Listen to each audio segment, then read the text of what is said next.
Assalamualaikum warahmatullahi wabarakatuh. Waalaikumsalam warahmatullahi wabarakatuh. Alhamdulillah wassalatu wassalamu ala rasulillah ma ba'du. Alhamdulillah, puji syukur kehadiran Allah Subhanahu wa taala. Hari ini dengan izin Allah, alhamdulillah, dengan takdir yang Allah berikan kepada saya dan semua yang hadir pada pagi menjelang siang ini, Allah berikan satu kesempatan untuk kita sama-sama watawassaw bil haq watawassaw bil sabr, memberikan kebenaran dan selalu sama-sama mengingatkan dalam kesabaran. Dan alhamdulillah dengan izin Allah, dengan kuasa Allah, saya bisa bersilaturahmi kembali, ngobrol kembali di ruang Ustadz Danu dengan guru kita sama-sama yang mudah-mudahan terus diberikan kesehatan oleh Allah Subhanahu wa taala. Amin ya Allah, amin ya rabbal alamin. Assalamualaikum guru. Waalaikumsalam warahmatullahi wabarakatuh. Alhamdulillah. Sehat ya guru ya. Alhamdulillah sehat. Mudah-mudahan sehatnya guru ini jadi inspirasi buat kita semua. Guru. Amin ya Allah, mudah-mudahan manfaat ya Allah. Amin. Saya mau cerita dulu sebelumnya guru. Alhamdulillah nih, jadi saya banyak nih beberapa konten saya sering buat sama guru. Walaupun singkat, dari mulai saya dari turun mobil sampai ketemu guru, saya perbaik lagi, saya upload konten-konten saya ini, ternyata masya Allah komentar masyarakat. Kontennya apa disebutin dong? Nah, kontennya terkait tentang masalah kebaikan. Oh gitu. Tentang masalah. YouTube-nya juga jangan lupa. YouTube-nya AB Gifran Channel. AB Gifran Channel. Banyak konten saya bersama guru. Iya. Dan masya Allah ternyata dari hikmah, dari ilmu yang singkat, padat dan sederhana cara guru menyampaikan. Ini sangat dimengerti oleh masyarakat. Alhamdulillah. Sehingganya ada banyak masuk guru komen-komen tuh, komen dari masyarakat. Nah, hari ini dengan izin Allah, mungkin saya juga akan menyampaikan pertanyaan-pertanyaan dari teman-teman yang ada di YouTube saya nih. Insya Allah hari ini salah satunya akan saya sampaikan kepada guru saya. Mudah-mudahan yang saya sampaikan mewakili dari semua para sahabat dimanapun berada. Ini bisa menjadi jawaban bagi kita semua. Mudah-mudahan untuk kita bisa terus memperbaiki iman kita, memperbaiki amin ya Allah. kita, amin amin ya kehidupan amin kita. Dan sebagaimana kata Rasul, balighu anni walau ayah, sampaikan walaupun satu kebaikan. Mudah-mudahan dari konten ini ada kebaikan yang banyak yang Allah kasih hidayah buat kita semua. Amin ya Allah. Ini guru. Ya. Jadi ada pertanyaan yang masuk ke kontennya YouTube saya. Iya. Pertanyaannya begini. Bagaimana pentingnya seseorang itu bisa menata hati? Kenapa dia bilang begitu guru? Karena ada satu cerita nih, si pelaku ini dia yang merasakan guru. Jadi dia selalu ibadah, dia sholat, dia baca Quran, pokoknya dia ibadah. Tapi di balik ibadah dia itu ternyata dia ada ujian guru. Di balik ibadah dia ada kesusahan, ada ujian, ada macam-macam masalah, sehingga jalan yang dia lakukan adalah ibadah. Tapi ternyata dalam perjalanan itu dia melihat di satu sisi kasus guru. Ada orang yang dia kenal, dia tahu persis orang itu nggak ibadah, nggak sholat, nggak ngapa-ngapain, tapi secara duniawinya orang itu kaya bu. Oh rezekinya, ya, hartanya maksudnya secara ya. hartanya kaya, secara hartanya berlimpah. Sampai yang tadi ibadah ini berpikir, loh kok gue yang ibadah, gue yang sholat, gue yang melakukan kebaikan, tapi kok begini-gini aja, malah ujian makin banyak gitu guru. Nah yang jadi permasalahan, salah nggak dia di titik itu menyalahkan Allah? Dia ibadah kok tapi tetap diuji. Intinya ibadah, kalau menyalahkan Allah kayaknya belum ya, atau enggak ya. Tapi kenapa yang dia ibadah kok begitu-begitu aja, atau ujiannya lebih berat ya, betul. Nah di sangkaan dia kedua, kok itu orang nggak ibadah tapi dia dikasih nikmat. Siapa di antara ini yang salah guru nih? Iya, sebenarnya kalau di titik siapa di antara kedua yang salah, dua-duanya salah. Kalau pertanyaannya salah, dua-duanya salah. Cuma salah ini kan nggak bisa langsung salah semua terus hasilnya nol semua, kan nggak bisa seperti itu. Kalau pertanyaannya kenapa dia yang tidak ibadah, saya ibadah, sana diberi rezeki dalam bentuk harta yang banyak, saya kok kelihatannya kesulitan, kan gitu nih. Bener. Nah kalau pertanyaan dia di titik itu pertanyaan yang salah. Karena berarti dia membenturkan orang tersebut, membenturkan, atau saudara kita itu membenturkan ibadahnya dengan duniawi. Padahal tidak ada yang saya amati itu sholat itu bisa menjadikan orang kaya, ndak ada. Oh, jadi ibadah itu terpisah antara dunia. Terpisah dengan dunia, makanya ada doa. Paham ya? Ada ibadah untuk itu bisa menjadikan salah satu terkabulnya doa kita, terkabul ya, salah satu terkabul ada doa. Doa nanti di breakdown itu macam-macam. Doa ini mau dikabulkan dilihat oleh Allah Ta'ala. Wa yastajibul ladzina amanu wa amilus shalihat. Allah akan mengabulkan doa orang yang beriman serta mengerjakan amal yang soleh. Jelas ya.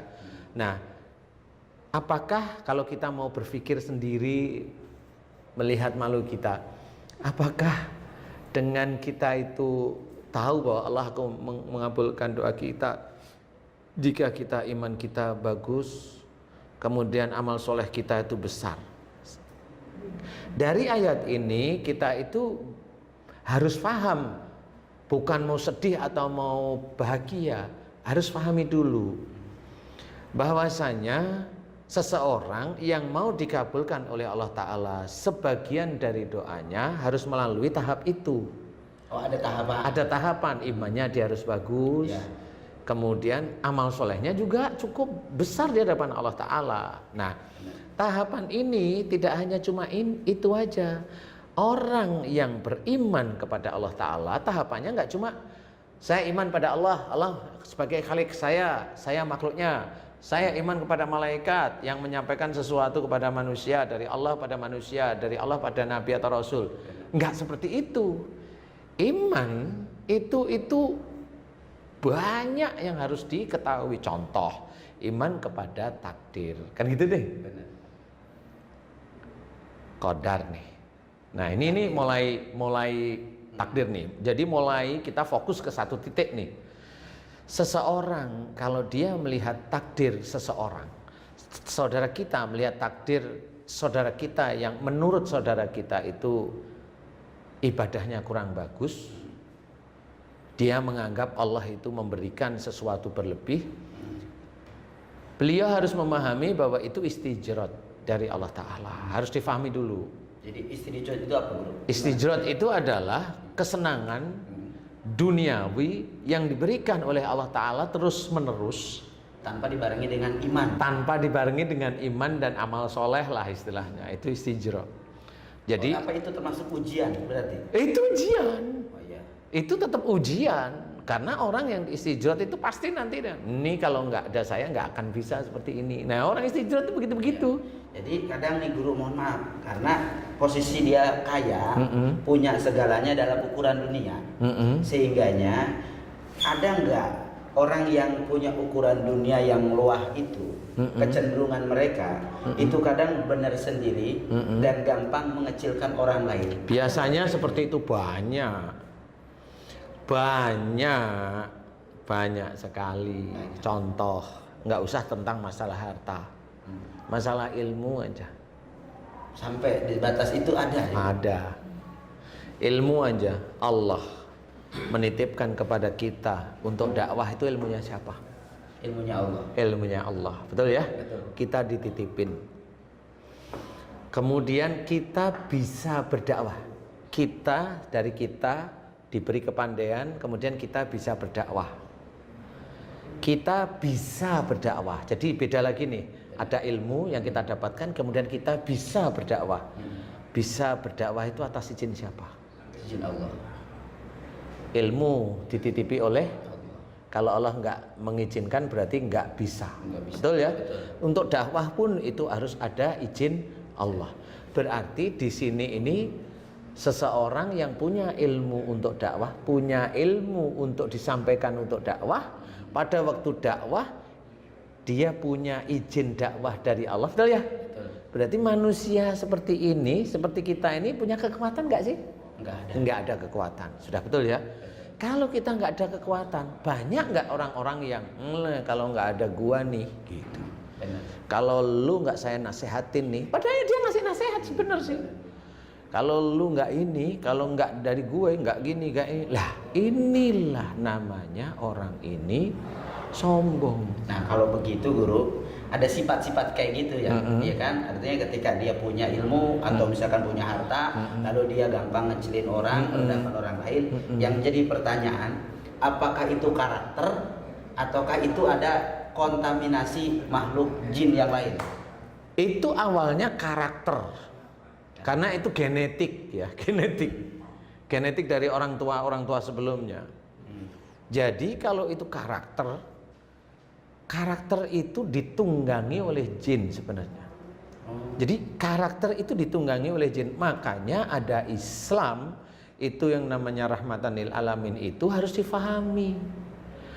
Bahwa Islam itu untuk menjadikan rahmat bagi seluruh alam. Nah, kalau sudah rahmat bagi seluruh alam berarti sesuatu yang baik. Kalau ada karakter tidak baik berarti itu bukan karakter Islami. Betul ya? Nah, kalau tidak ada karakter Islami berarti ada makhluk lain di luar setan. Yang ringan aja jin. Insya Allah ada karakter emosional. Jin. Itu dari bapaknya, ibunya yang emosional, dari mbahnya emosional, dia melakukan emosional. Itu bapak ibunya dari si anak yang emosional. Besok bapak ibu itu bertanggung jawab dia terhadap kenapa anakmu itu marah terus, nggak tahu. Padahal dia orang tuanya sebelum si anak ini lahir ke dunia, dia emosional terus. Dan itulah pertanggungjawaban ayah dan ibunya. Makanya dalam Quran diceritakan ku anfusakum wa ahlikum naro. Jagalah dirimu nih. Seorang yang belum nikah dari api neraka. Benar ya? Berarti kita menjaga untuk tidak emosional.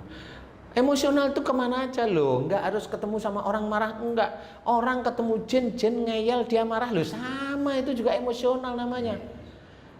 Kalau ngobatin orang dibacain dia nggak mau keluar dia maki-maki, loh sama itu emosi namanya. Itu karakter, itu bukan karakter Islami. Jadi kalau ada orang merasa benar sendiri, merasa soleh, merasa paling di atas orang lain, berarti ini karakter yang salah. Dalam Islam tidak begitu. Karakter dalam Islam yang baik tawadu, loh kan jelas.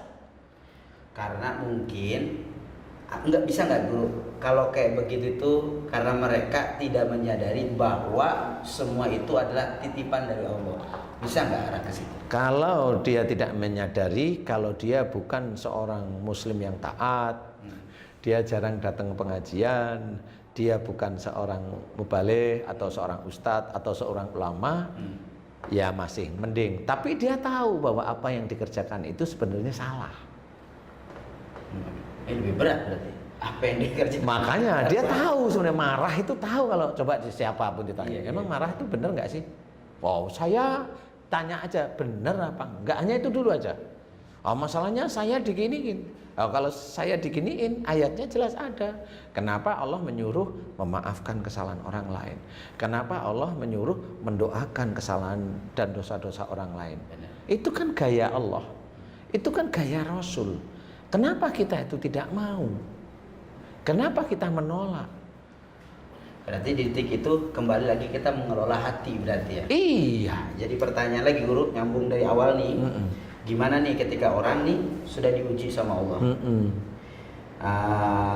terus dia kan banyak masalah, masalahnya nggak kunjung selesai, akhirnya dia ibadah. Nah, dengan proses perjalanan waktu sebelum masalah dia ibadahnya bolong-bolong gitu. Oke. Ya, oke. Ketika dia dapat masalah itu dia belum ibadah. Nah, setelah sampai dia punya masalah dia ibadah kuat lah ya, kuat dan sebagainya, terus dia jalanin. Ternyata ujian itu makin luar biasa, makin seolah-olah kapan ini jawaban ada, makin seolah-olah kapan pertolongan Allah ada. Ketika dia ibadah terus sampai dia bertanya di hatinya, ya kapan titik Allah menolong orang tersebut? Kapan guru? Banyak orang yang ibadah sampai dia lelah, tapi tak kunjung datang pertolongan itu. Oke. Pertanyaan Dimana ini yang salah? Enggak salah, yang salah itu protesnya. Oh gitu ya? Protesnya itu salah. Kalau ditanya kapan titiknya Allah memberikan, kan gitu nih pertolongan. Iya. Kita harus melihat banyak sekali ayat yang harus kita ketahui. Satu, pertolongan itu pasti ada. Fa inna ma'al usri yusron, inna ma'al usri yusro. Di balik kesulitan ya, ada kemudahan. Berarti kemudahan ini dari Allah Ta'ala. Itu harus kita camkan, pegang itu. Pasti Allah akan membantu, menolong. Satu. Yang kedua, wasta'inu bis-sabri was-shalah wa innaha lakabiratun illa 'alal khashiin. Nih ayat yang kedua, ini untuk referensi aja biar kita atau para sedulur kita itu faham. Mintalah pertolongan kepada Allah dengan sabar dan sholat. Maksudnya adalah kita tetap minta pertolongan pada Allah itu dengan sabar. Sabar itu adalah dengan berusaha. Ustadz pernah cerita, sabar itu berusaha, bukan diem. Ada ikhtiar. Dan ikhtiarnya itu ada di ikhtiar di jalan Allah, bukan ikhtiar yang ngawur, kan gitu. Dan kemudian ada masa menunggu. Pending gitu ya. Menunggu, kalau saya tetap menunggu. Beda. Pending sama menunggu tetap beda. Menunggu itu kan ada perjalanan nih. Iya. Istilahnya Ustadz dari perjalanan dari rumah menuju sini, saya di sini kan menunggu. Bukan saya menunggu Ustadz, bukan saya memending Ustadz, kan gitu ya. Saya harus menunggu. Menunggu ini tetap dinilai oleh Allah Ta'ala. Kalau dalam menunggu dia ingat pada Allah Ta'ala. Di dalam salah satu ayat di dalam surat At-Tur menceritakan, ini cerita tentang Rasul Muhammad ya ini ya, bahwa Rasulullah Muhammad SAW dalam menunggu ketetapan-ketetapan Allah itu diminta oleh Allah Ta'ala untuk bertasbih dan memuji Allah. Nah, dalam proses menunggu ini tidak bisa hanya menit, tidak bisa hanya hari, tidak bisa hanya minggu, bisa panjang. Inilah cara Allah menguji iman seseorang tersebut. Nah, menunggu inilah yang diceritakan, mintalah pertolongan kepada Allah dengan sabar dan sholat. Sesungguhnya itu sulit. Jadi orang yang sabar, menunggu, berikhtiar, sabar, menunggu, berikhtiar dengan tidak meninggalkan ibadah-ibadah. Ibadah nggak cuma sholat.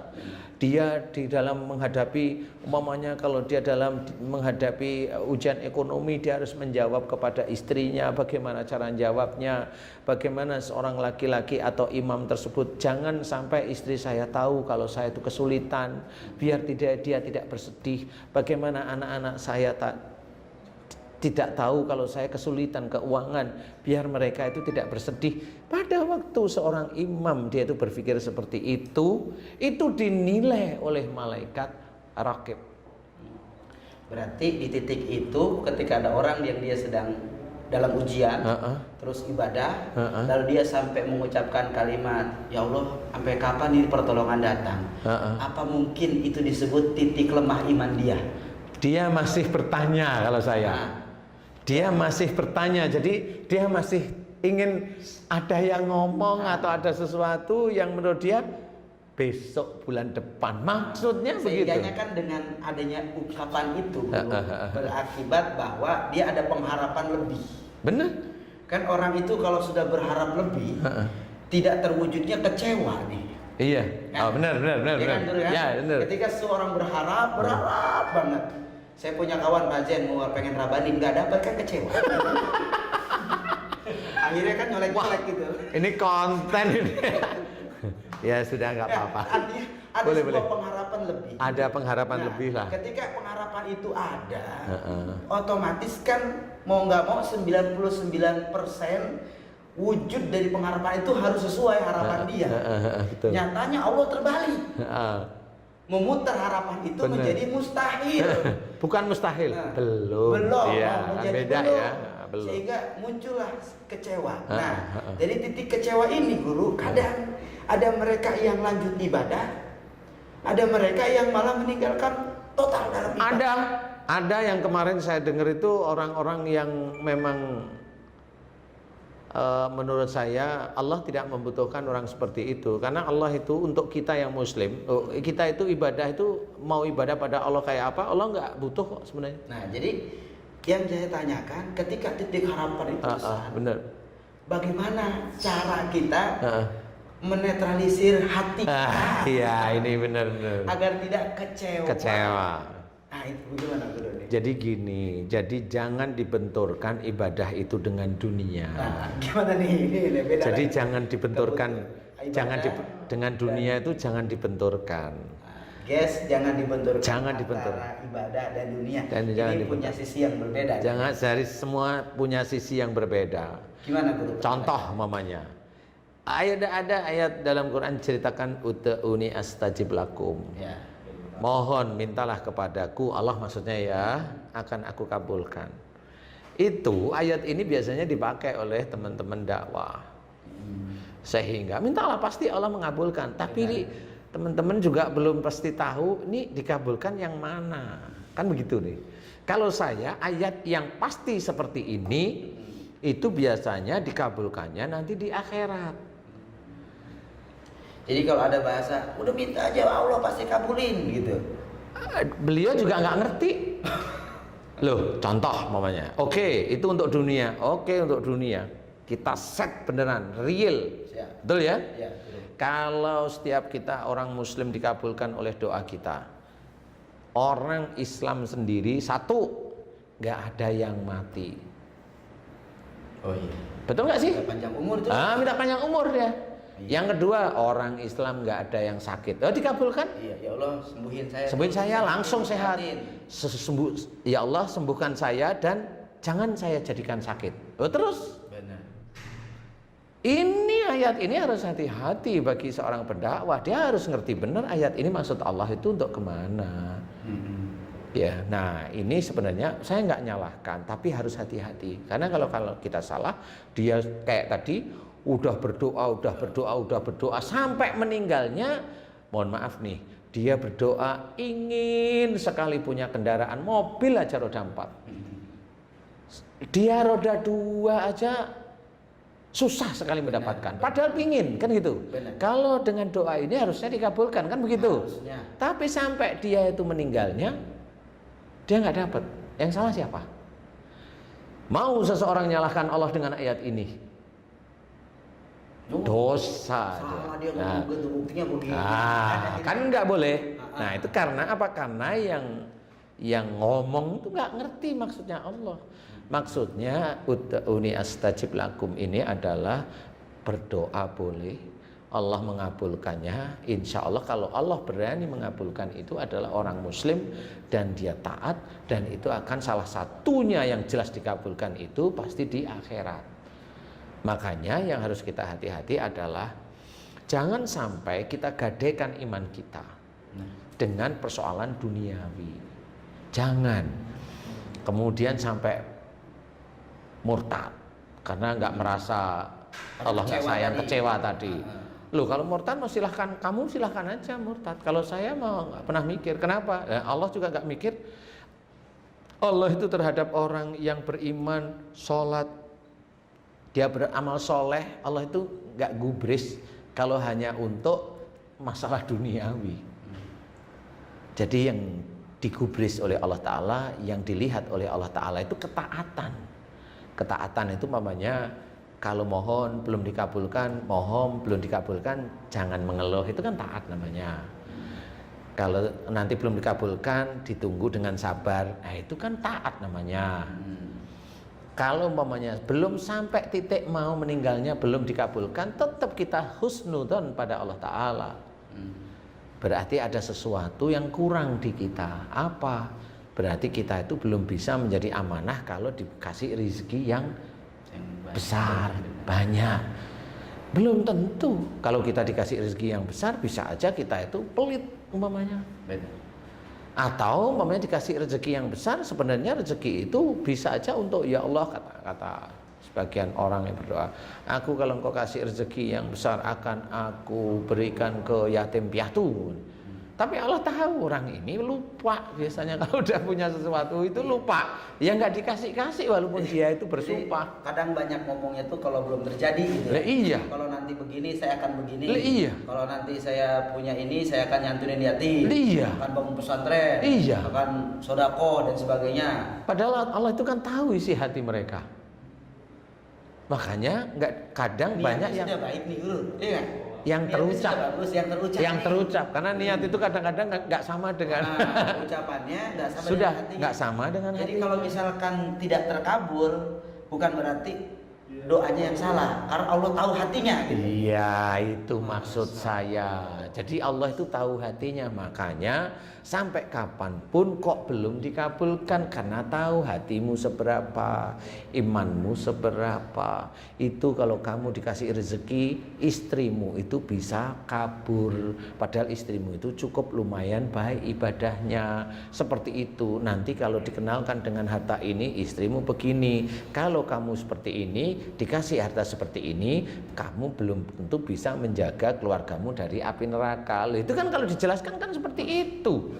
Itu makna Menata hatinya memang di situ. Lah kalau umpamanya ustadz, karakternya baik, sopan santun kemana aja, ke teman-temannya, ke gurunya, ke siapapun orang, nggak melihat. Kemudian ke situ aja, enggak. Ke istrinya, ke keluarganya, sopan santun enggak. Istrinya bagaimana? Istrinya itu ada di bawah levelnya, agamanya di bawah ustadz. Ustadz bisa membimbing enggak dengan istri? Itu kan dilihat sama Allah Ta'ala sebenarnya. Kalau umpama nih, bukan ustadz ya ini ya, ada seseorang laki-laki dia ingin dia itu diberi rezeki yang berlimpah dengan sholat dengan baik, tapi dia lupa kalau dengan istri dan anaknya dia kasar. Nah, pada waktu dikasih rezeki yang berlimpah, karena dia kasar, biasanya uang itu dipakai dia sendiri. Ini cerita nih. Ada kasus begitu ya? Banyak. Lah kalau sudah uang itu dipakai dia sendiri, tidak banyak diberikan istrinya. Dia merasa lebih naik, istrinya diinjak-injak. Nah, kalau dia istrinya diinjak-injak, dia tahu kalau istrinya kalah, akhirnya dia ngelirik yang wanita lain. Kalau dia merasa agama muslim boleh menikah sampai 4.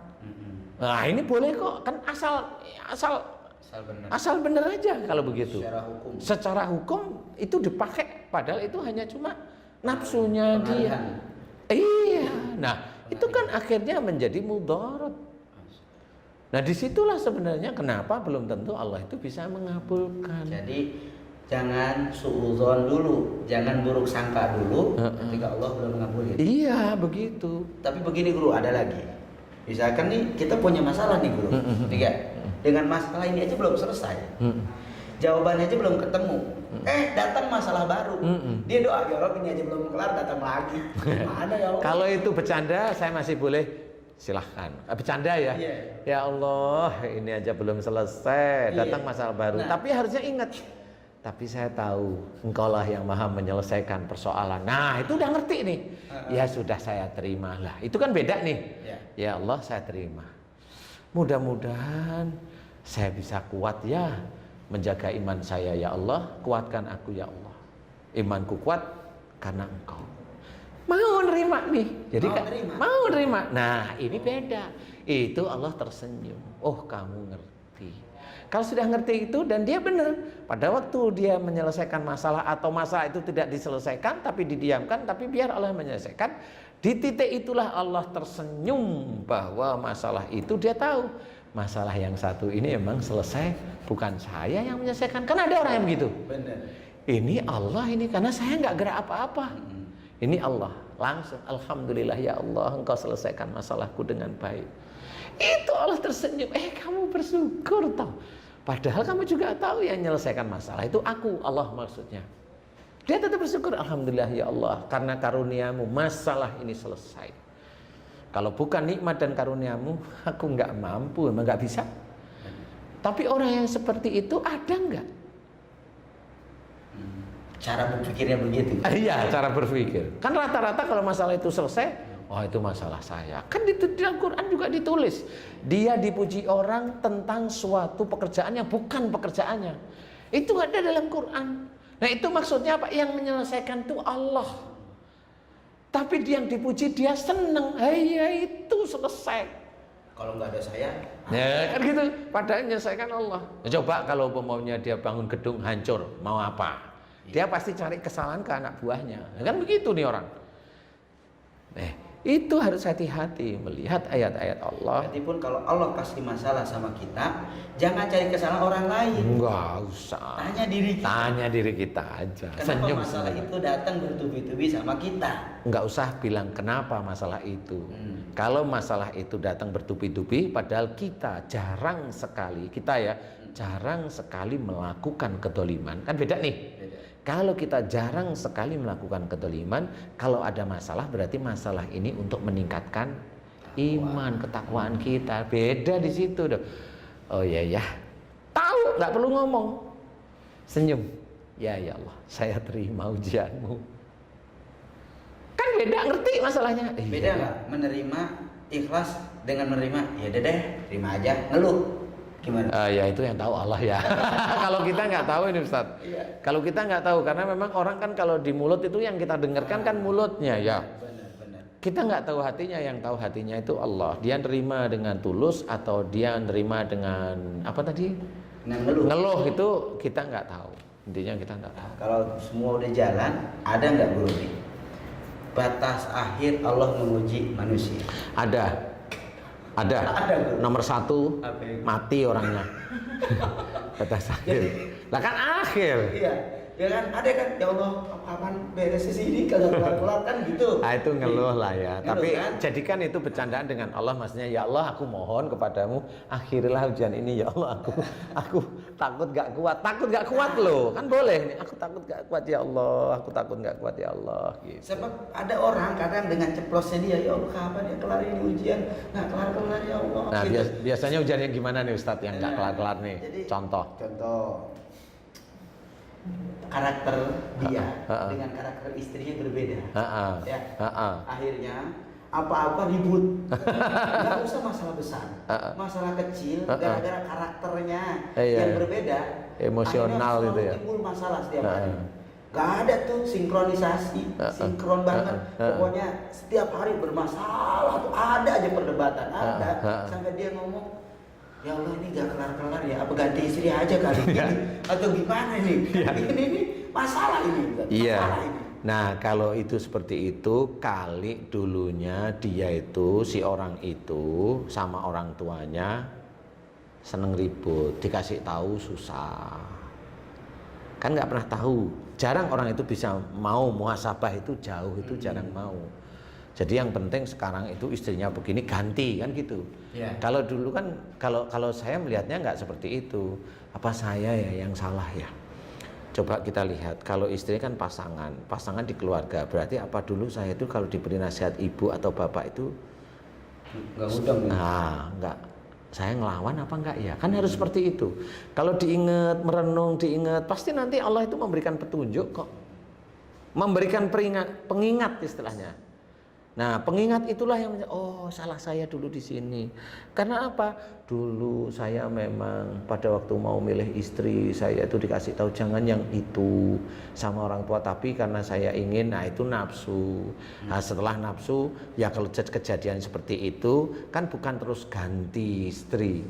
Kan harus difikirkan bagaimana dia menyelesaikan masalah dengan istri. Kalau dibilang istrinya durhaka sekali kan enggak. Oh hanya masalah-masalah begitu-begitu aja. Nah disinilah menurut Islam harus ada hakam di tengah, harus ada orang bijak yang menenangkan istilahnya. Apa sih masalahnya seperti itu? Bisa. Oke, luar biasa banget, luar biasa. Satu pertanyaan lagi guru. Ini tapi mungkin selesai ini kita lanjutin ya guru ya tentang pertanyaan ini. Oke guys, mudah-mudahan bisa jadi pencerahan bahwa ternyata semua amal yang kita lakukan itu kembali kepada hati kita. Kata Rasul, idza salahat qulub wa idza fasadat qulub. Kalau hatinya bersih, maka amalnya baik. Tapi kalau hatinya rusak, jangan berharap amal itu diterima oleh Allah. Memang betul, hadis itu memang menakutkan. Jadi memang harus, kenapa Rasulullah itu dimunculkan oleh Allah Ta'ala untuk merubah akhlak,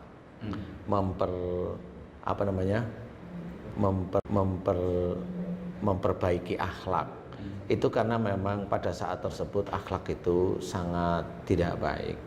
Makanya kita merubah akhlak itu jangan untuk duniawi, karena kalau kita itu untuk duniawi kita kadang tidak menemukan.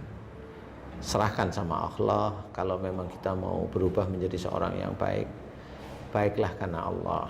Jadi jangan baik karena ingin jabatannya naik, kan ada. Jangan baik karena ingin dilihat calon mertua biar anaknya dikasih kita, bukan seperti itu. Baiklah benar-benar karena Allah, karena kalau betul semuanya karena Allah itu nanti Allah yang akan mengatur kebaikan-kebaikan kita, nikmat-nikmat akan disiapkan oleh Allah Ta'ala untuk kita, rizki-rizki kita, anak-anak kita itu akan disiapkan semuanya oleh Allah Ta'ala. Makanya memang betul hati harus kita tata, harus ditata, karena kita belum selesai. Jadi sampai kapan ujian itu selesai? Sampai seorang itu mati, karena sebelum itu ya nggak akan selesai semuanya. Seorang digoda dengan WA dengan gambar wanita cantik, itu ujian. Seseorang mendapatkan rizki dari Allah Ta'ala, itu juga ujian. Seseorang kelaparan, itu juga ujian. Seorang kehilangan ayahnya, ibunya, pasangannya, anaknya, itu ujian. Jadi semua yang terjadi di dunia ini adalah ujian yang harus maaf guys, ujian yang harus kita selesaikan dengan syariat-syariat agama kita, syariat Islam. Fahami bahwa hidup itu ujian. Saya ketemu dengan Ustadz, ujian saya. Ustadz ketemu sama saya, ujiannya Ustadz. Ketemu dengan orang-orang lain juga ujian semua.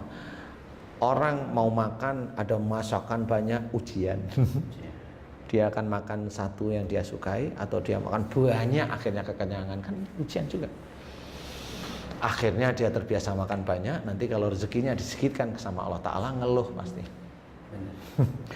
Makanya ada puasa di kita itu karena memang seperti itu. Nah, orang tidak paham. Itu harus kita ketahui, harus kita pelajari. Karena kalau enggak, kita akan menyesal nanti di akhirat. Menyesal, benar-benar menyesal. Karena kalau orang sudah meninggal itu udah nggak bisa ngapa-ngapain. Lillahi Ta'ala melakukan ibadah atau duniawi, karena kita sudah disumpah oleh Allah Ta'ala, inna sholati wa nusuki wa mahyaya wa mamati lillahi rabbil alamin. Itu udah jelas, sesungguhnya sholatku, ibadahku, hidup dan matiku hanya untuk Allah lah. Berarti kematian kita pun kita susun untuk Allah. Hidup kita semuanya kehidupan, bersilaturahim, iya harus Allah.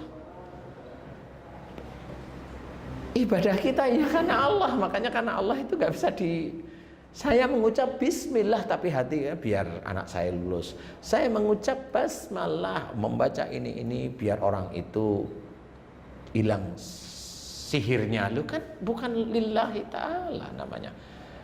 Nah, ini harus kita ketahui. Ayo kita perbaiki, jangan sampai nanti di akhirat kita itu nyesal. Amin. Karena akhirat itu tidak kenal namanya ustadz, enggak. Di akhirat tidak kenal namanya ulama, enggak. Tidak kenal namanya syekh, ya enggak. Karena itu adalah ucapan dari seseorang untuk hormat kepada orang yang punya ilmu. Jadi jangan kita berharap bahwa kalau kita itu dipanggil dengan sebutan guru, atau yang paling tinggi alim ulama, kemudian kita tinggi hati, selesai di akhirat. Ada kebangkrutan amal karena kita ada ujub, riak, bahkan sombong di situ. Di titik itu habis semua. Habis. Kalau nggak percaya silahkan mati duluan. Kalau saya nggak mau, saya masih merasa kurang kan gitu ya. Amin, amin. Terima kasih guru, masya Allah luar biasa. Yes, sejuk, tenang, adem. Ini buah hasil dari kita harus menata hati. Dunia ini adalah dunia majru'atul akhirah. Dunia ini hanya tempat kita bercocok tanam. Maka bernanamlah yang baik-baik, bercocok tanamlah yang bagus-bagus. Jadi kalau pengen panennya nanti di akhirat bagus, saat ini harus kita tanam yang baik. Mudah-mudahan ada manfaatnya. Saya Ustadz Abi Gifran dan guru saya Ustadz Danu. Jangan lupa like, share, and subscribe serta komen channel YouTube Ustadz Danu Official channel dan YouTube saya Abi Gifran channel. Mudah-mudahan ini bisa memberikan kebaikan buat kita. Amin ya Allah, amin ya rabbal alamin. Assalamualaikum warahmatullahi wabarakatuh. Waalaikumsalam warahmatullahi wabarakatuh.